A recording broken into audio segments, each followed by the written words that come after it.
Welcome, and thank you for joining the Williams Institute for Changes in Public Support for LGBTI People and Rights. Introducing our Director of International Programs and Moderator, Ari Shah. Thanks, Anthony. Hello and welcome, everyone. I'm Ari Shah. I'm Director of International Programs at the Williams Institute. For those who may not be familiar with us, we're a think tank based at UCLA School of Law focused on producing rigorous, independent research on issues impacting LGBTQI people. And I'm absolutely delighted to welcome everyone to this webinar on the Williams Institute's latest report on the LGBTI Global Acceptance Index. This measures changes in public support for LGBTI people and policies across 175 countries. This report was conducted as part of the LGBTI Global Human Rights Initiative at USAID, and we just want to acknowledge them, and we're grateful for their support of this project. You know, it's often noted in these discussions, but I really think it bears repeating that despite significant advances on LGBTI rights in many countries, nearly 70 criminalize consensual same-sex conduct. According to ILGA, there are at least 13 UN member states that explicitly criminalize trans persons and many more that maintain laws that effectively criminalize trans and gender diverse people. And countries around the world, including many jurisdictions in the United States, continue to allow medically invasive procedures that violate rights to informed consent, bodily autonomy, and self-determination of intersex persons and people with variations in sex characteristics. A report just this past summer from Outright Action International showed that even while we see more countries with pride parades each year, they're increasingly coming under threat from bans, restrictions, and other government crackdowns.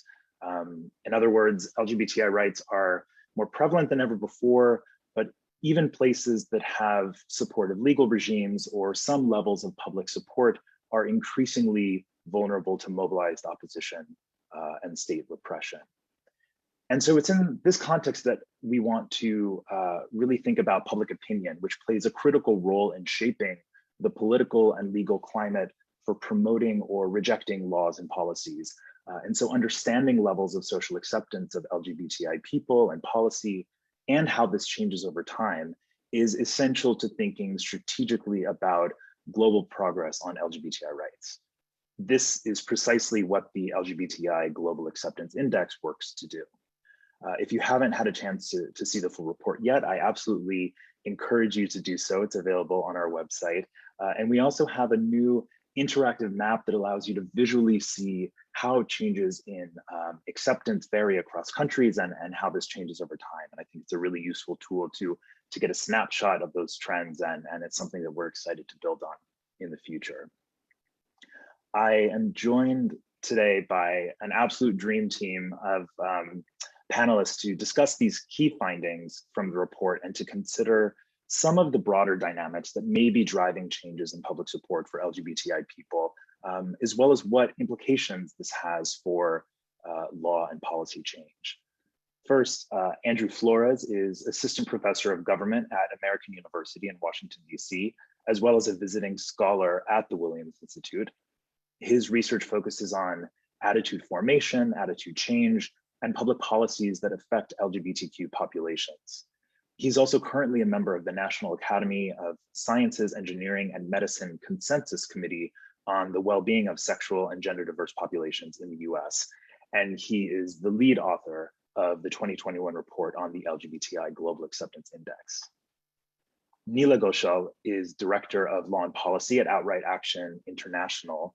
Neela was previously at Human Rights Watch, where she served as Associate LGBT Rights Director, leading global initiatives on LGBTIQ rights and conducting research and advocacy on rights violations related to sexual orientation and gender identity around the world. Prior to joining the LGBT Rights Program, she was a researcher in the Africa Division at Human Rights Watch based in Burundi and in Kenya, where she covered political repression, police abuse, justice sector reform, and transitional justice in East Africa. And finally, we have Javier Corrales, a professor of political science at Amherst College. His research focuses, among other things, on democratization, democratic backsliding, populism, and political economy of development. And he has published extensively on sexuality and LGBT rights in Latin America and the Caribbean. Notably, he has a new book that's about to be released entitled The Politics of LGBTQ Rights Expansion in Latin America and the Caribbean. Thank you to all of our panelists for being here. The idea is to begin with some questions and discussion among the panelists, but we'd really like to hear from all of you who are attending and listening in. So please feel free to leave a question in the Q&A function in Zoom, and we'll do our best to get to as many as possible. So to start, Andrew, if I can turn to you, can you begin by, kind of describing what the Global Acceptance Index is? Kind of what are the challenges around measuring public opinion on LGBTI people and rights, and then highlight for us what some of the key findings are from this latest update. Sure. I think there's going to should be showing.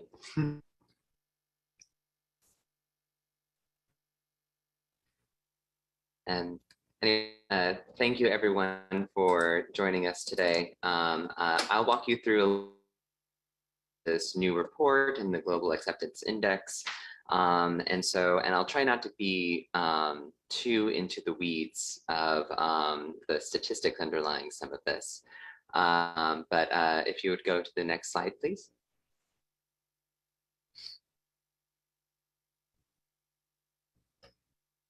So, of course, it's important to think about is that we want to focus in on public and social acceptance of LGBTI people as an important factor in kind of highlighting the lived experiences of LGBTI people across the globe.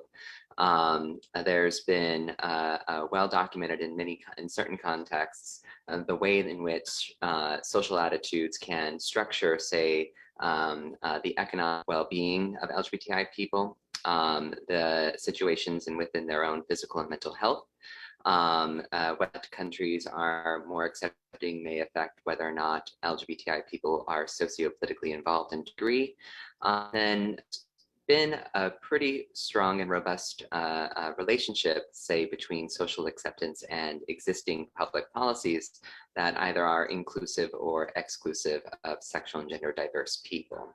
And so thinking about the way in which, say, social attitudes kind of feed back into the actual lived experiences of LGBTI people does kind of situate the various contexts in which sexual and gender diverse people may find themselves in. Next slide, please. So as you can imagine, documenting, say, the actual level of societal acceptance for LGBTI people comes with it unique challenges.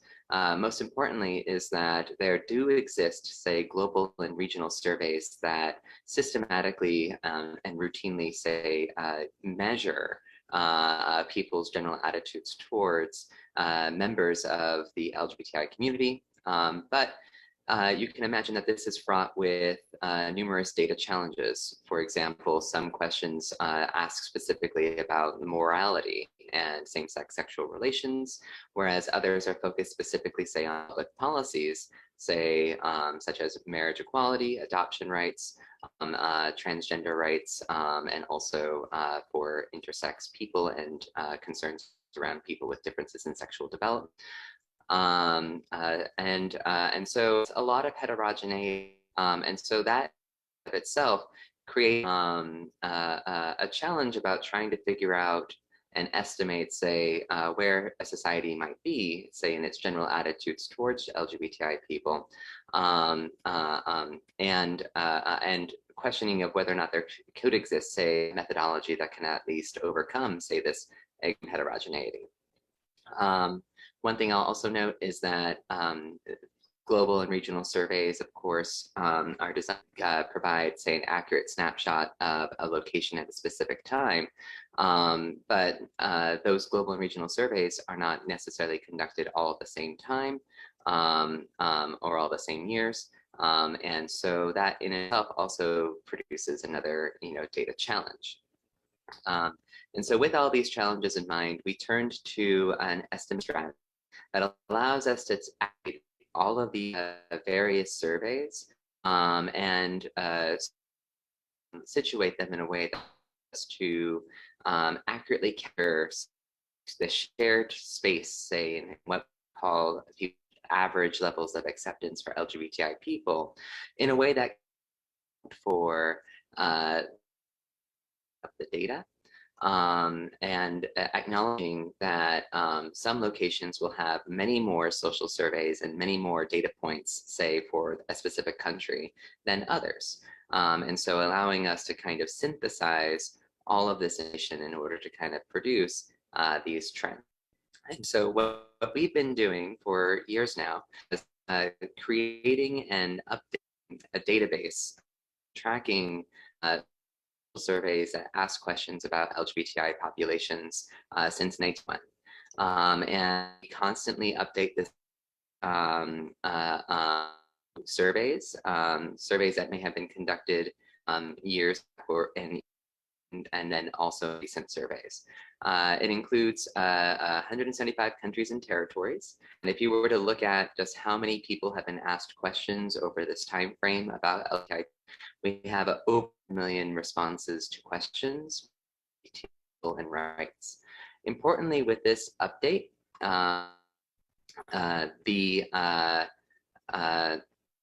the scope of questions has been more inclusive of transgender and gender diverse and people who are intersex.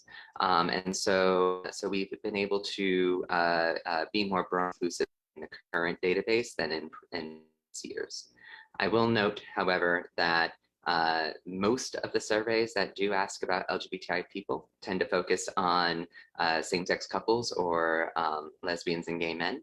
And so that does just kind of highlight, say, one potential, say, limitation of the LGBTI Acceptance Index is just that by the nature of surveys and how people ask their questions, we just have more data and more tracking questions than we do on transgender or intersex.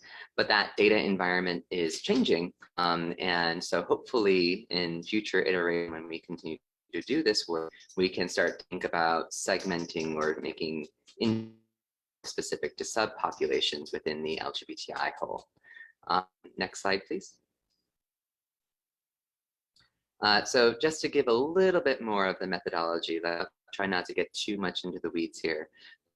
We conceptualize LGBTI acceptance as kind of what we think of as a latent construct or a latent variable.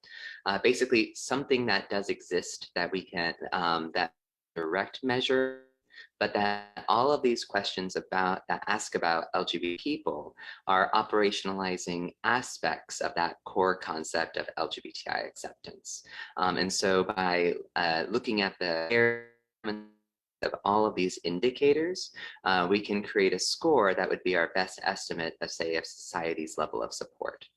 And then what we also do is that we take this construct and so we're able to estimate an average level of acceptance for a specific year and allow that and allow those estimates to be updated with data that exist in the database, as well as that a score that existed, say, in a current year, informative kind of where society was in the prior.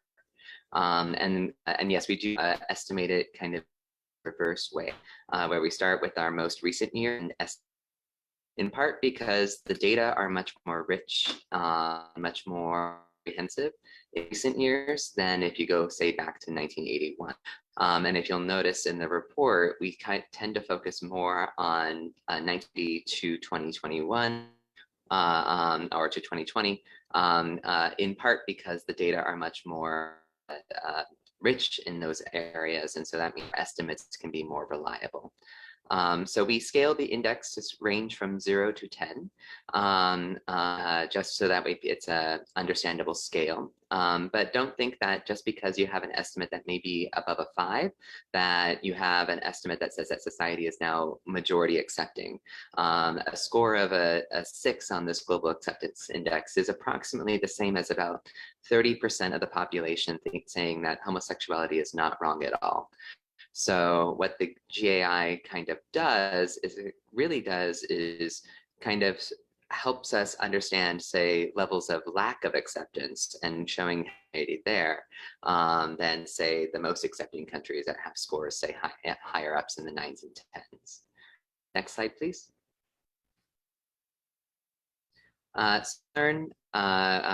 First off, I would say that our current update kind of was a mixed bag range. About a third of our countries in this database have seen increases in social acceptance, but another third we saw a decrease, and then for another third we saw a pretty relatively stable or flat trend, say, in social acceptance. Next slide, please. But this becomes much more clear if you aggregate, but if we start looking at specific countries. And so if you look at trends in certain parts of the world, you'll see that there are positive trends. So we have Brazil, Canada, Great Britain, and the United States showing these positive trends. However, we do see that there are contexts and areas where we haven't seen much in terms of attitude change over the course of time. You can see in the context of Japan and China, where attitudes have been relatively stable. And then also we've seen some declines marked areas, particularly in this chart.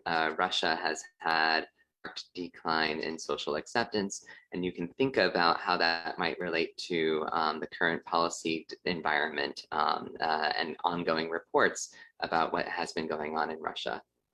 Next slide, please. If we look at this more at a regional level, this is where I think that the patterns and the trends become quite interesting, because if you imagine regions may have more similar, say, similarly situated contexts. And so what's fascinating here is that you can see that some countries do follow this kind of a regional trend, say in increases or decreases or stability in attitudes. But then there are some countries within regions that have had marked changes or that are not necessarily following the trend. And I think it would be fascinating to kind of ask what specific contexts might help explain, say, why some trends or certain countries have had kind of bucked trend per se in the region. And so, of course, we have our rankings in terms of the most and least accepting countries based upon these estimates. And those are Iceland, Norway, the Netherlands, Sweden, and Canada, countries in our most recent estimates, with Ethiopia, Mauritania, Azerbaijan, and Zimbabwe as our least accepting. Next slide, please. So that's just a quick overview of that and the report. And so I think with that, Ari, I'm going to pass it back to you to build off the discussion. Great, thanks, Andrew. That's a really helpful overview. And Neela, I wonder if I can turn to you now. You know, as Andrew was saying, the Global Acceptance Index sort of points out where there are changes in public opinion, but doesn't necessarily tell us why. And so I wonder if you could talk about, you know, what you see as some of the factors that are likely impacting or driving these changes in social acceptance, you know, perhaps in some of the areas where it's most, you know, the social and political developments are most sort of dynamic. Yes, thank you so much, Ari, and thank you, Andrew. I'm going to ask you to give me a minute, actually, because as I opened up my presentation, which is just in Word, my computer just froze. And so I will introduce myself. Okay, here we go. I've managed to unfreeze it. I'm a little bit old-fashioned, and I sometimes just write down my remarks instead of talking off a PowerPoint. So I got very nervous for a minute about the frozen computer. My name is Neela Ghoshal. I'm the Director of Law and Policy at Outright Action International. I recently moved to Outright from Human Rights Watch, as per the introduction. I spent about 10 years at Human Rights Watch, and now just a month or so at Outright. But basically, I'm speaking from the perspective of someone who has spent a decade directly engaged in research and advocacy on LGBT rights around the world, primarily in Africa, where I was based for much of my career. I'm now based in Washington, D.C. after spending 11 years in East Africa, 3 in Burundi and 8 in Kenya. And so I'm coming to this from the perspective of someone who's thinking about what this data tells us that is useful for our movements and how we can kind of work with data, as well as what other data we need to be able to do the work that we're trying to do on the ground. And I was asked to discuss the political dynamics that are causing some of these changes in acceptance, both positive and negative, and I'm going to speak about that.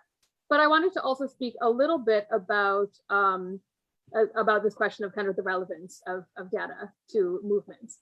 And so I'm going to admit that when I was asked to speak on this panel, my first reaction was kind of skepticism, not having yet seen the report. Living in the global South for a long time and being very directly engaged with global movements, I have absorbed a certain skepticism around metrics. There's a tendency for metrics to, for organizations, including Outright, where I work now, and Human Rights Watch, where I previously worked, to kind of put out these maps. And being based in East Africa, there would always be kind of all of Africa that was red on the map, or that was black, or whatever color, indicated that bad things were going on in that place. And the same, of course, is true for much of the Middle East and for certain swaths of Central Asia and other parts of the world. And first of all, I had questions about how useful this was for advocates working in global South countries in particular, to know that on a metric that has been devised somewhere in the global North, their country comes out not looking good. But also because some of the questions in the survey seemed like they weren't really asking the right questions. So for instance, the Pew survey asks whether homosexuality should be accepted by society. And living in East Africa and having also worked on non-LGBT issues, working on other human rights issues in East Africa, I knew a great many good people who probably would answer no to that question, that homosexuality should not be accepted by society. But this didn't say very much about how they actually interacted with people in their real lives who might be LGBT. For instance, it doesn't answer the question of whether they would report a neighbor who they suspected of being gay to the police, or whether they would throw out their child, if their child demonstrated non-normative gender expression, or whether they thought that LGBT people who were beaten up shouldn't benefit from the protection of the police. And as a human rights researcher and advocate, these were the questions that I was more interested in. So this was some of the skepticism that I had with regard to public opinion data.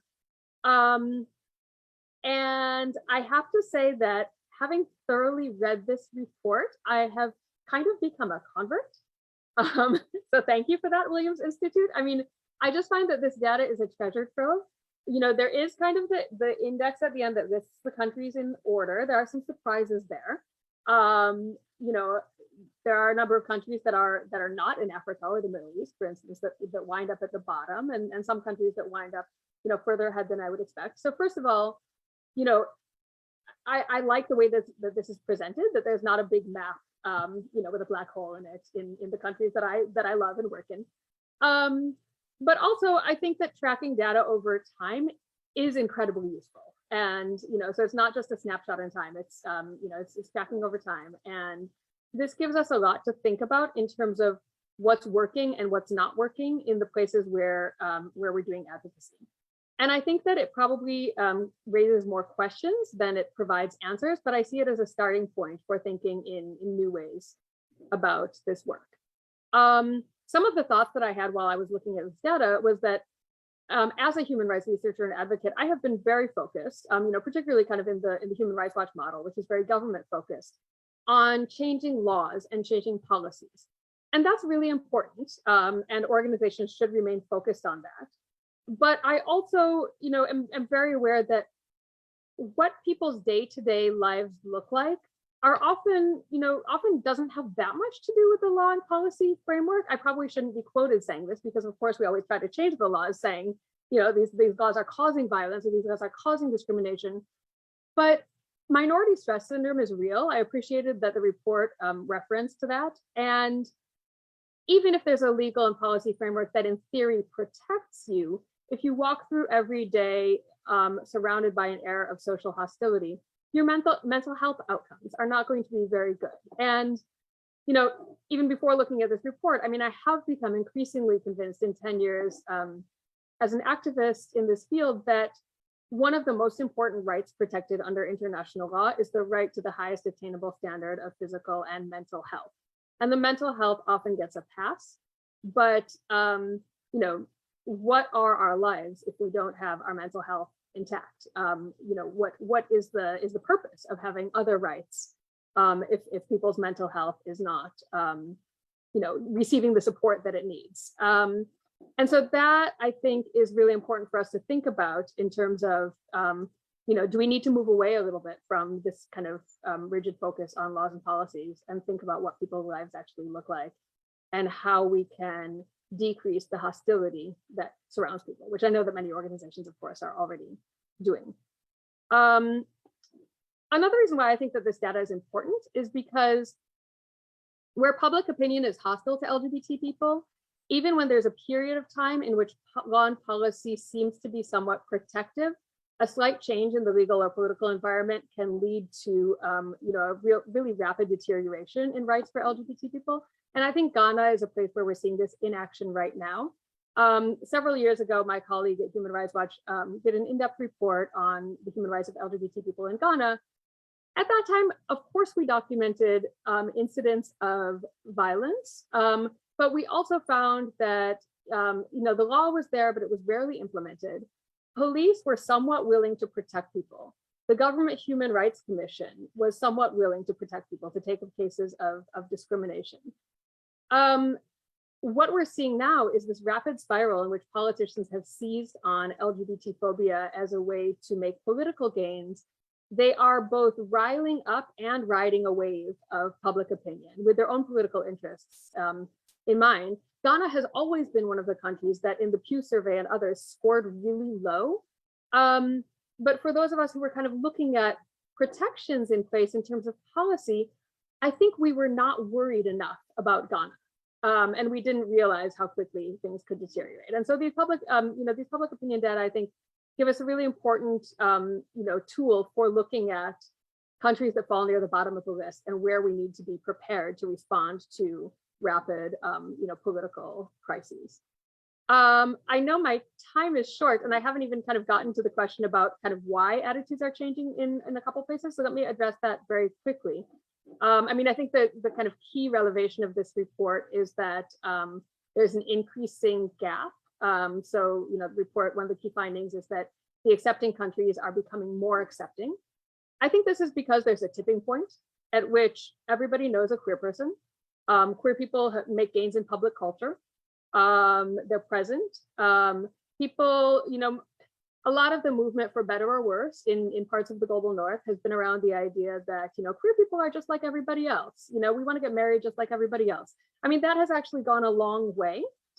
And I think that governments and politicians and kind of right-wing fundamentalist movements have watched that success and have learned from it and are instrumentalizing the idea that queer people are not just like everybody else and that queer people are a threat to prevent their countries from ever reaching the tipping point at which most people know an LGBT person and don't see them as a fundamental threat to their country. And so there's been this kind of rapid learning curve where alongside the growth of an LGBT movement that has, you know, really benefited from transnational movements and increased visibility and the internet and connectedness, there's also an opposition movement that has benefited from all the same things and that is really deeply invested in our repression. And so once the movement started to come out, which in the global south, in most of the global south, happened, you know, in the last 15 years or so, that's when you start to see those sharp declines down. The movement came out, and there was this response. And so the declines started in most countries, it looks like between around 2005, 2010, you know, 2012. I mean, some of that may have come around the, you know, countries in the US and Europe kind of proactively advancing an LGBT rights agenda and pushback in response to it. And some of it might have come more from indigenous movements developing and speaking out. And so what we see, for example, is in Eastern Europe, we see states that are or politicians that are attempting to consolidate power through a nationalist project that defines LGBT people as the other and as a threat to the national identity. We see this renewed emphasis on the traditional heterosexual family as patriotic, and anything else as really a threat to the nation. In sub-Saharan Africa, we have governments defining homosexuality as a threat to children and a threat to the so-called traditional African family. In parts of the Middle East and Central Asia, we have the rise of political Islam, and we have politicians who, even if they themselves are distancing themselves from religious fundamentalism, see LGBT people as a kind of sacrificial lamb, so that they can show that they are Muslim enough, right, to gain popular public support. So they're kind of picking and choosing from aspects of political Islam in order to maintain power. And we also have governments that understand minority stress system. And I guess when I say governments, I don't mean just governments. I mean opposition forces, right? Because this can be politicians and religious leaders who understand minority stress syndrome and understand that if you can force people to be silent and to conceal themselves, then you can, nip a movement in the bud before it has time to develop. So there's an active investment in creating a vicious circle where people no longer feel comfortable coming out, and therefore it becomes difficult for people after them to come out. I think in many of the countries in which we see that decline, it's very hard to reverse because we're stuck in a place where nobody is safe or comfortable coming out and taking the first step and doing that kind of essential outreach to the rest of society and the bridge building that is needed for cis straight people who have been bombarded by these homophobic and transphobic messages to understand that there's another reality out there. So I have more thoughts, but I'm going to stop with one last thought, which is that we need to look at what Cape Verde, Nepal, and Uruguay are doing right. I mean, these are countries that are just standouts on this list. And obviously, there are things that are context specific. These are small countries, they have particular histories, but I do think that there's a lot to learn from countries that are making rapid gains, and that's certainly something that I will be more invested in as an activist. Thank you. Thank you.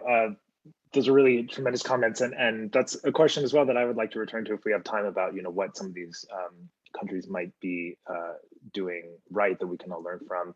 Javier, if I can turn to you, Latin America strikes me as a really interesting and potentially instructive case because there is such variation across countries within the region. And I wonder if you can speak a bit to sort of why we might be seeing this kind of variation in social acceptance in Latin America and the Caribbean, a country like Peru that, according to the Global Acceptance Index, is one of 5 countries that's seen little or no change, despite a lot of legal progress throughout the region, or a country like Brazil, conversely, that has seen increases in acceptance and yet is still, kind of faces persistently high rates of anti-LGBT violence. So I wonder if you have thoughts on that.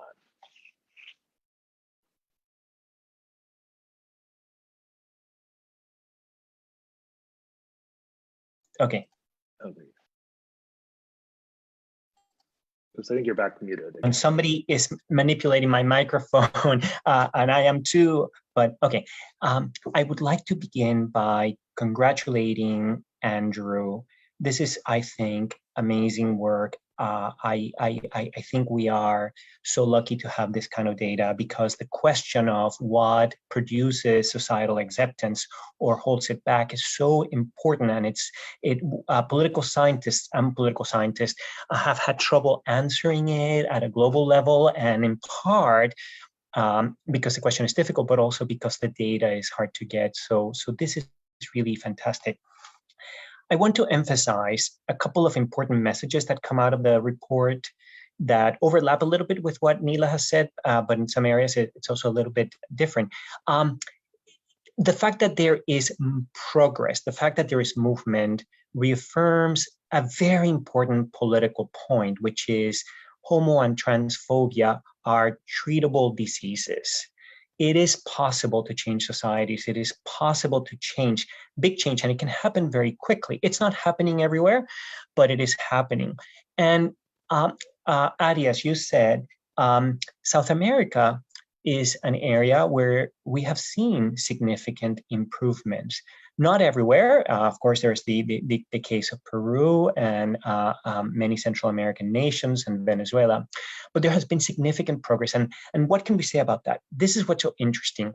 As you mentioned, Latin America has been able to produce some of the most robust forms of LGBTI rights in the world. Not all countries, not to the same degree, but outside of the North Atlantic, South America has major champions. And the interesting thing is that activists in that region did not wait for culture to change, to have these acceptance levels, to push for those legal changes. This was a difficult thing because a lot of people were saying, oh, we're not ready, we have to wait. But activists said, no, we have to go forward with the campaign and change the law. Neela is absolutely right that changing the law many times does not impact the direct lives of people, especially if you're more lower income or if you are indigenous or Afro-descendant. Nevertheless, the act of changing the law produces so much debate in a country that it forces people to make a decision about this. And it actually persuades a lot of people. This is what Andrew's work says, the process of engaging in a public debate about this does move opinion in many ways. Yes, knowing a queer person absolutely helps, but also hearing folks debate these issues and people seeing what homophobia and transphobia looks like, as well as acceptance. And so you see remarkable transformations. And I think this is fantastic. Now, I do want to say that going back to a point that Neela has made is that, and Ari, you raised this question, what do we do with the holdouts? This is a big issue. It could very well be that we would never eradicate homo and transphobia. But I do want to say that there is a bit of a negative cost to this progress. We are seeing that the holdouts, even in countries that have made progress, such as in Brazil, Argentina, Colombia, the groups that remain homophobic and transphobic are shrinking, but they're thickening. They are becoming more intensely homophobic, more overtly homophobic, more homophobic proud. And this is a big issue because, as Neela was saying, it is a core constituency that is now becoming available for mobilization for political gains. So we're seeing two groups that are trying to mobilize this core of lingering homo and transphobia. One is religious groups in the Christian world, and I'm going to talk about Latin America and Europe. What we're seeing, back to what Neela was saying, they were taken by surprise by this progress. They didn't know what to do. And now they've said, all right, time for us to counterattack. And they are counterattacking. We are witnessing in Eastern Europe and in some parts of Western Europe as well, and throughout the Americas, conservative Catholics and evangelicals forming an alliance. It's in many ways the end of the big clash between these two sects to stop this and to prevent progress. And they're using now remarkable arguments. They're using liberal democratic arguments. They're saying things like, it's religious groups that are the embattled minorities. They are the ones that deserve protection. And they're mobilizing these groups that are thickening. So that's one side. But then we're seeing in democracies the rise of homo trans populism. We saw it in the United States under Donald Trump. We have it under Brazil. And these are right-wing populists, but we're also seeing it on the left. The president of Mexico at the moment, for example. are embracing a type of populism that is mobilizing these holdouts. And it's worth studying this because we thought that the secular leaders were never going to go there, but they're discovering that there is a political capital to be derived by recruiting these holdouts. And we're very worried about that. We're absolutely very worried about that. But my overall point is that the big lesson from Latin America is that engaging in a public debate, even if it's about arcane legal changes and policy, does percolate down to society and produces a thought process among ordinary folks.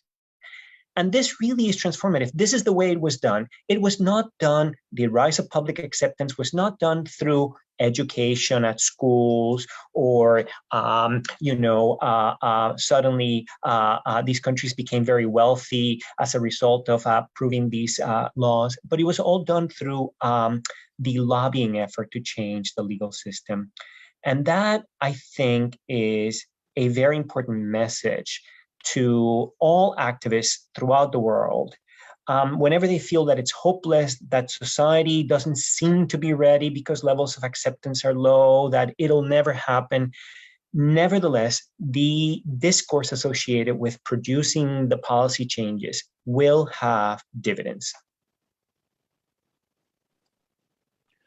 I'd love to go to one of the questions that we've received in the Q&A and sort of build on it, if I may. And they ask that we already know that the next few decades will be massively turbulent due to climate change. Billions of people projected living in inhospitable climates are forced to become climate migrants, or I might just even add sort of migration and broader sort of issues driving refugees to that as well, all while food and fresh water supplies cannot remotely meet demand. Do you worry about new domains of discrimination that LGBTQI people may face due to their sexual orientation or gender identity? And will global acceptance truly catch up fast enough to preempt this scenario? So I wonder if any of the panelists have thoughts on that, or particularly sort of thinking about the relationship between movement of people and migration and how that might interact with these dynamics around acceptance as well.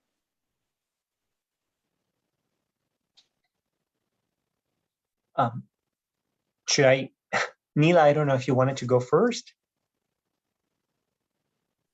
Go ahead and then I'll say something.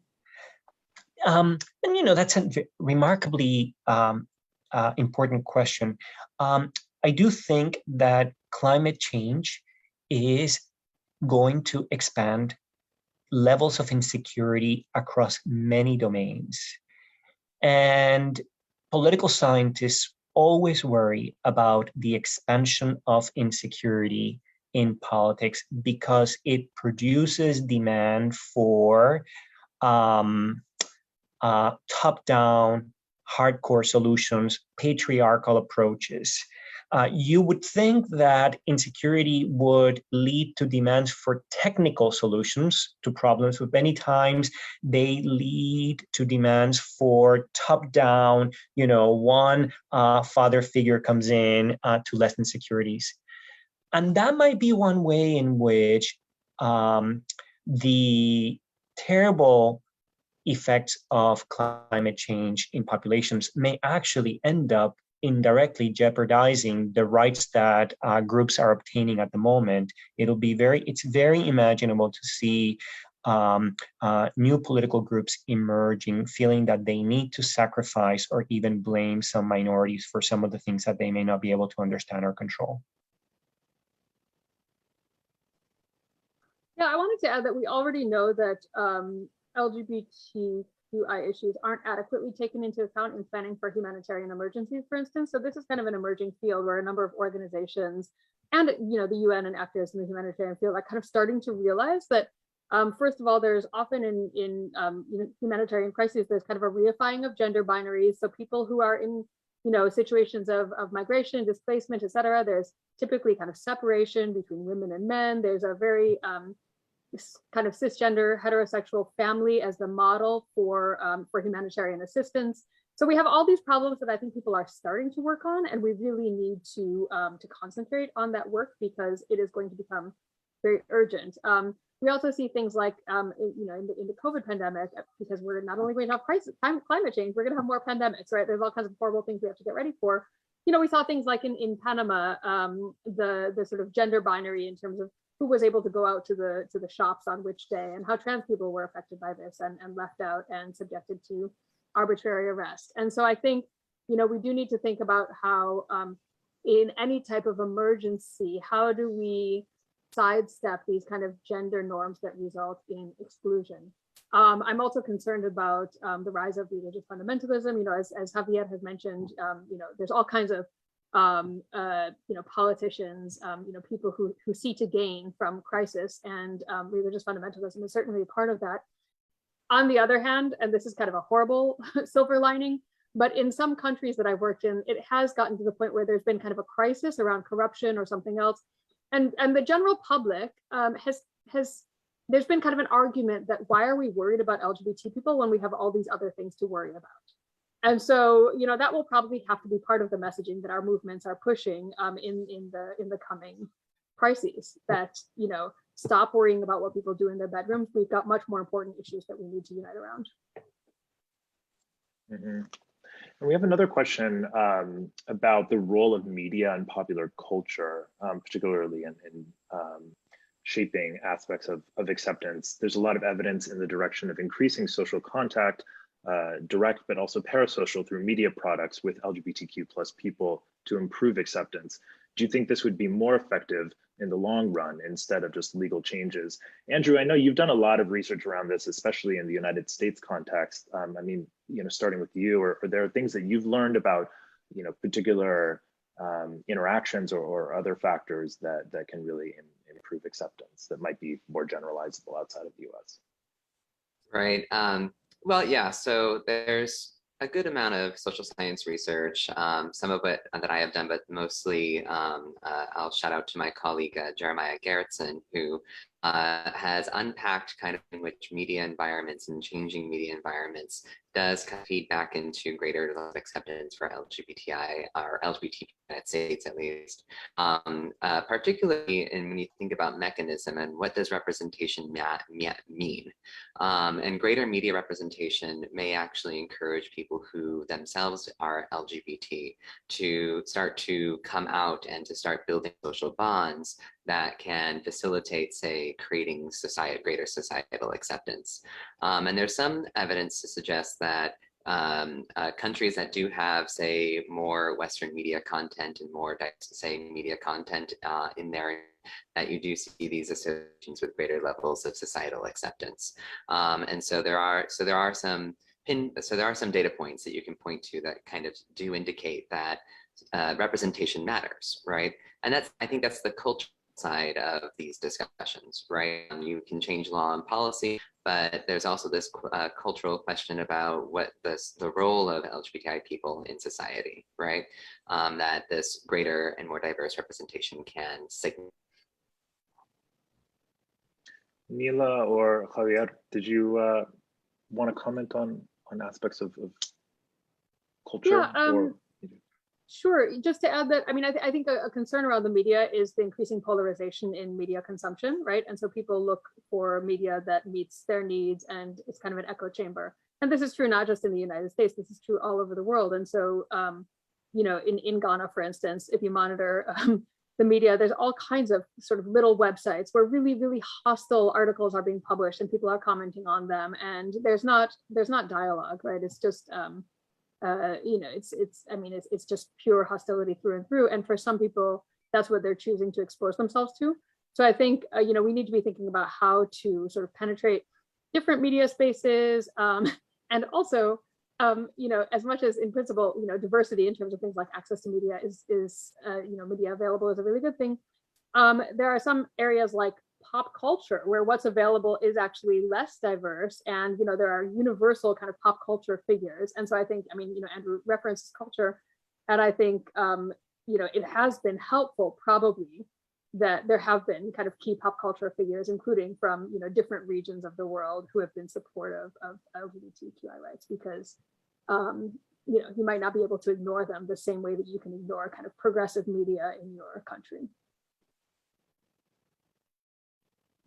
May I jump in? Please. 2 points. I've kind of given up a little bit on the expectation that you can win major wars through social media for the reasons Neela has identified. You know, we cluster into our camps and we don't leave there. Nevertheless, media can be transformative in the good sense. Here's the thing, in societies where acceptance is not very high, precisely because LGBTI topics are taboo, if you're able to produce a cultural product that is about this subject and treats the subject in a respectful manner and in a culturally appropriate manner, precisely because the subject is taboo, people are going to watch it. It's going to be a little bit like their new porn, even if they don't like it, or precisely because they don't like it. This type of attraction that this theme produces precisely when it is taboo is an amazing opportunity. Now, there has to be the possibility of these cultural productions to be seen as nationally produced. One of the areas where we're making some mistakes is that the global effort to try to promote LGBTI acceptance is, of course, led by the West. And this is allowing our opponents to appropriate the argument that this is a form of Western imperialism. There are many ways of battling that ridiculous argument. We're not doing such a good job at it, but one way that it can be confronted is precisely by, if we were to encourage local artists, cultural producers at home to be able to tell these kind of pop stories that are absolutely amazing. I have seen it. Let me just give an example from Latin America. When the movie Strawberry and Chocolate came out from Cuba in the 1990s, it completely overwhelmed discussion, not just in Cuba, but throughout Latin America. And it was made all by Cuban characters, Cuban everything. And that produced such a big leap in awareness and acceptance on a topic that would have been taboo for most people at that time. So I don't want to give up on our old-fashioned traditional stories that are culturally palatable and yet are a bit taboo in some societies. They can really make a difference. There are a few questions that we've had around sort of the spread of transnational opposition and you know, particularly sort of linking what's happening at the global level with groups like the World Congress of Families to you know, driving opposition and negative support in countries. And I wonder if anyone can speak to that. You know, Neela, perhaps I know you've been doing a lot of work, you know, with activists and have you know, seen this in many parts of the world. If you have thoughts on kind of how these groups are actually kind of penetrating locally and these arguments are gaining traction. Yeah, I mean, I would say it's important to look at kind of the transnational aspect of these groups, but it's also important sometimes. I think we make the mistake of sort of emphasizing the kind of Western influence, and it's a combination, right? We have to look at the Western influence, right? These right-wing groups from the US and elsewhere who implant themselves around the world and infuse funds into things. But we also have to look at the kind of indigenous roots of these movements in any country. And so for instance, in Kenya, you know, there's the Kenyan Christian Professionals Network, which is now linked in with Citizen Go and with, you know, people from the World Congress of Families, et cetera, but that, you know, that I think has its own kind of Kenyan origins in terms of, you know, having a particular understanding of family values and the role of religion in society and wanting to kind of advocate around that within the country. And so so a lot of these kind of organizations, you know, are pre-existing, and transnational groups are connecting with them and building, you know, quite frightening movements. I don't have a whole lot of expertise on these networks though, so I don't want to, you know, speak beyond my my expertise. I'll turn over if one of my co-panelists can say more about them.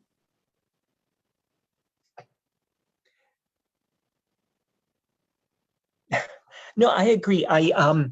It is important not to overstate the extent to which homophobia is exclusively a type of U.S. export, because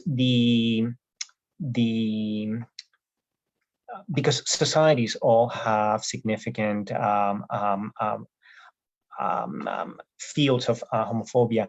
And now actually what we're seeing is in South America, the most important exporters of homophobia are evangelicals from Brazil. They are the ones who are conquering the airwaves. They're going into so many societies.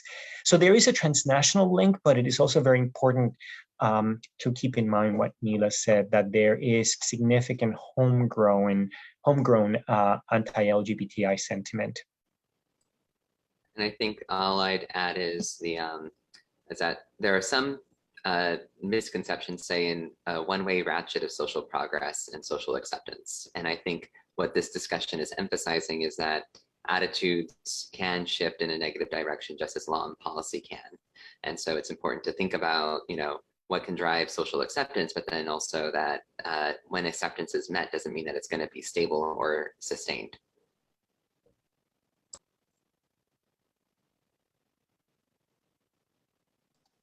Sorry, I think there's time for one last question, which may be a big one, but if folks have any final thoughts, which is looking at the relationship between acceptance of LGBTI people and trust in the government or democratic institutions, especially when we look at countries like Brazil and the US that have had leaders who are openly anti-LGBTI, but where acceptance grew, and countries like Peru, where democracy has had a lot of hits or no change, are countries like Cape Verde, where democracy was strongly supported and established, and a big growth on acceptance.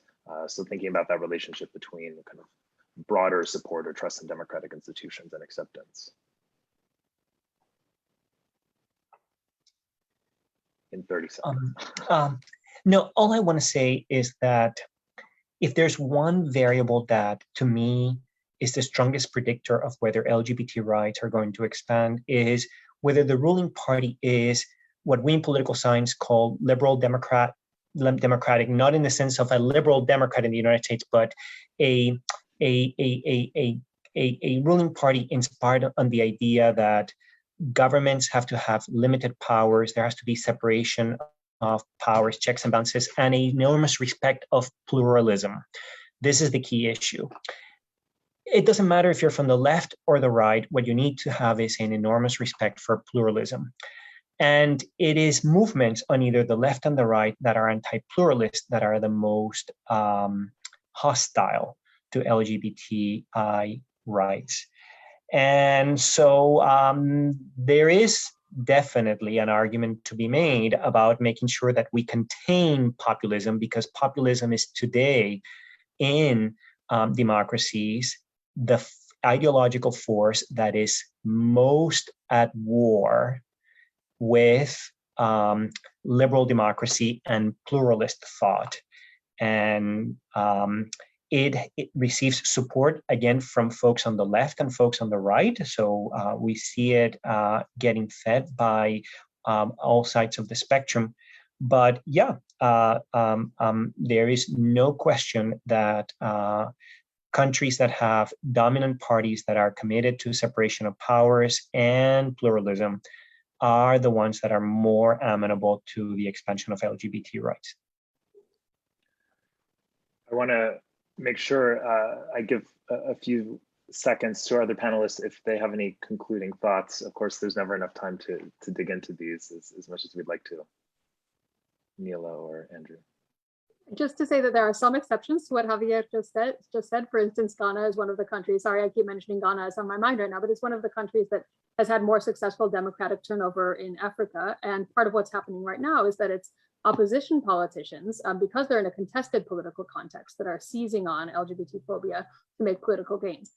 By contrast, you have countries like Rwanda, which by no means is supportive of human rights writ large, but where President Kagame has been able to kind of install a top-down, we're going to have a policy in this country by which we're not going to discriminate against LGBT people, which doesn't necessarily correlate to social attitudes, which was the original subject of this discussion. But it is to say that it's not a fixed rule, and there are some kind of contexts that challenge that theory, because when you control political power, when you monopolize political power, you can create space actually for marginalized groups without any threat to your own hegemony. But I thought it was interesting that the report did emphasize the correlations between, LGBT acceptance and things like rule of law and freedom of expression, and that means that we need to be working kind of holistically and intersectionally to advance human rights across the board, and that will bring positive returns to our movements. And Andrew, any final thoughts in the last seconds?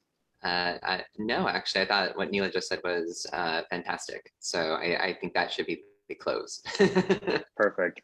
Well, I'll leave it there. Thank you to our wonderful panelists. We really appreciate you taking the time, and to everyone who joined us this morning. Please check out the report and let us know what you think. Thanks again for being here. Congratulations again, Andrew, and thank you, Ari, and good to talk to you, Neela. Thank you all. Wonderful Likewise. to be here. Great discussion. Bye.